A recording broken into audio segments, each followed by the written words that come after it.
Ketika Biden menerbitkan stimulus keuangan Amerika di tahun 2021 ini dengan nilai 1,9 triliun dolar atau 1.900 billion dolar atau senilai 1,5 GDP nasional Indonesia yang 1.100 billion atau senilai 27.000 triliun rupiah, maka kaum MMT mengatakan, nah tuh cetak duit deh tuh Amerika. Stimulus ini harusnya menohok perut semua guru besar ekonomi dan semua yang mengatakan bahwa MMT-nya bosman yang digadang-gadang itu printing money adalah bakal membuat inflasi. Tuh 27.000 triliun rupiah digerojokin di sektor ekonomi Amerika yang akan membuat Amerika tahun ini akan tumbuh 7% ekonominya di atas Tiongkok yang 6% perkiraannya. Inflasi Amerika paling top 2%. Ayo kaum new mind menantang kaum old mind yang mengatakan Amerika bakal inflasi ratusan persen. Ayo mana analisanya? Atau ikut MMT aja bagaimana? Buang deh tuh ilmu lama. Ini zaman digital, semua bisa dikendalikan dan terdata. Kita harusnya mulai dari sana, digitalisasi ekonomi. Kembali ke growth Amerika 7% tahun ini. Ingat 7% dari GDP per kapita Amerika yang 56.000 dolar itu loh ya, bukan 7% dari GDP per kapita negara seperti Indonesia yang hanya 4.100 dolar. Bayangkan tumbuh 7% dari 56.000 dolar adalah 3.900-an dolar naiknya, sama dengan GDP per kapita Indonesia naiknya. Kalau Indonesia naiknya segitu, hampir 100%, itu baru bernegara namanya. Tahun lalu Indonesia itu minus 2%, tahun 2021 ini diperkirakan naik 4% plus. Namun saya mungkin memprediksi 3%-an kayaknya realistiknya. 3% naik minus 2% tahun lalu, ya baru naik 1%. Selama 7 tahun kabinet kita saat ini GDP per kapita hanya tumbuh 20%. Bandingkan dengan Narendra Modi punya kabinet di India, bandingkan dengan Duterte Filipina, bandingkan dengan Vietnam deh, periodenya sama, naik semua. Dan terbukti 60%-an 3 negara itu naiknya, bukan 20 alias 3 kali Indonesia. Alamnya kaya Indonesia, letak geografisnya strategis Indonesia. Semuanya terkena imbas globalis COVID, tapi kok beda tumbuhnya?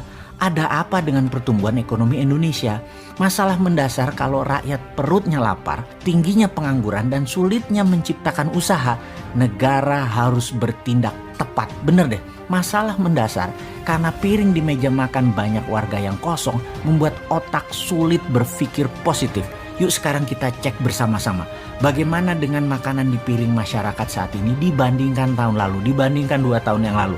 Lebih banyak isinya mana? Lebih banyak yang instan-instan atau bon hutangan di warteg sebelah udah lunas atau nambah besar? Itu aja kita cek. Tantangan ini harus kita selesaikan dengan pemahaman dan strategi baru. Atau tepatnya beda mindsetnya. Caranya bagaimana? Yang paling sederhana adalah ya sudah, pakai yang old mind dulu juga nggak apa-apa. Tapi ada syaratnya. Syaratnya mereka harus satu tim. Lebih baik lagi tentunya satu tim itu adalah mindsetnya new mind, pendukung MMT. Saat ini kita semua setuju untuk menyelesaikan berbagai masalah di tanah air. Strateginya adalah Vergader Verbod, seperti yang telah kita sampaikan dalam video sebelum ini.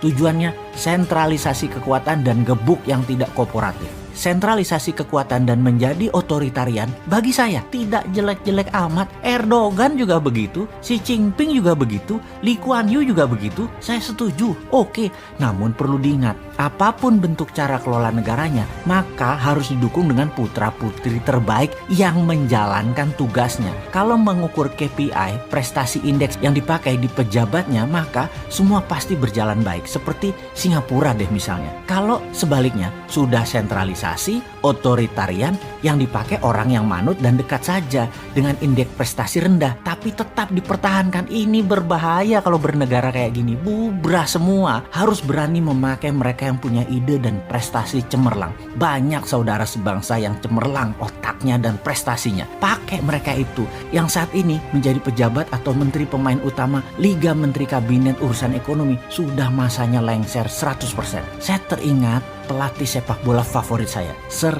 Alex Ferguson. Dulu dia adalah coachnya Manchester United. Main bola itu 90 menit. Dia pasti menilai siapa yang bagus selama pertandingan dan siapa yang akan dipertahankan full main 90 menit. Di menit 60 ini kunci suksesnya dia. Kaki-kaki pemain siapapun dan di kelas apapun pasti di menit 60 mulai letih. Disinilah Alex Ferguson selalu mengganti pemain. Bisa 2 orang, bisa 3 orang.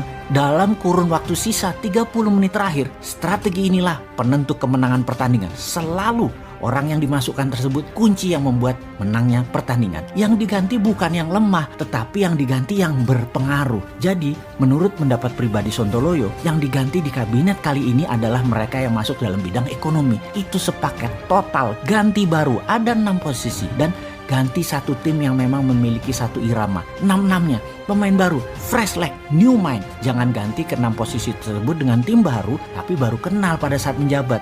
Kalau begitu chemistry-nya lama terbentuk. Ada kok mereka itu sudah siap di pinggir lapangan sepaket 6-6-nya. Lalu bagaimana kalau 6 orang pejabat itu yang mantan ya, nanti pas diganti kan mereka jadi mantan, adalah orang yang paling banyak memberi sumbangan pada posisi kemenangan jabatan kemarin. Mereka nantinya bisa ngamuk. Gampang, selama permennya ada, bagiannya ada, peluangnya ada, diberikan tetap kepada mereka sama seperti ketika mereka menjabat jabatan politik tersebut. Mereka akan tetap senang kok. Ingat loh ya, pejabat yang diganti itu mereka bukan kalah atau salah. Mereka digantikan juga bukan digantikan oleh orang yang lebih baik dari mereka. Mereka digantikan oleh orang yang lebih cocok dalam keadaan situasi saat ini. Bukan lebih baik, sekali lagi maaf ya, lebih cocok. Mereka berenam itu lebih cocok memang untuk membangun kemenangan. Itu memang talenta mereka. Letakkan di sana lagi, namun permennya yang sama ketika jabatan politik mereka punya. Happy deh semua pihak termasuk rakyat karena ekonominya tumbuh beneran 7% dalam 3 tahun ke depan ini per tahunnya. Gitu aja kok repot sih.